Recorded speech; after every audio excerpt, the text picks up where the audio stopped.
বিশ্বনবী বলেন, মুসা আলাইহিস সালাম আল্লাহর একবার প্রশ্ন করলেন, ইয়া রব আল্লিমনি দুআআন আদউ বিহি, আপনি আমার এমন একটা জিকির শিক্ষা দেন যেই জিকির দিয়ে আমি শুধু আপনার জিকির করব, কেউ এই জিকির করতে পারবে না।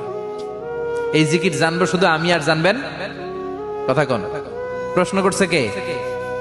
হ্যাঁ, কাকে করেছে? আল্লাহ এমন একটা জিকির শিখান যেই জিকির কেউ জানে না, আমি জানবো, আর ওই জিকির দিয়ে প্রাণ ভরে আপনারে ডাকবো। আল্লাহ বললেন, মুসা পড়ো লা ইলাহা লা ইলাহা ইল্লাল্লাহু মুহাম্মাদুর রাসূলুল্লাহ। মুসা আলাইহিস সালাম বললেন, আল্লাহ চাইলাম কি, কইলেন কি? লা ইলাহা তো জাতীয় জিকির, এটা তো আন্তর্জাতিক জিকির, এটা জানে না এমন কেউ নাই, এমনকি হিন্দু ভাইরাও জানে। কথা কন। আল্লাহ আমি তো চাইছিলাম এক্সক্লুসিভ, এক্সক্লুসিভ আমার জন্য স্পেশাল, এর চেয়ে সুন্দর আর কেউ জানবে না, এত সুন্দর একটা জিকির আপনি দিবেন, এটা আমি ডাকবো আপনারে আর আপনি শুনবেন। আল্লাহ বললেন, মুসা এর চেয়ে দামি আমার কাছে না।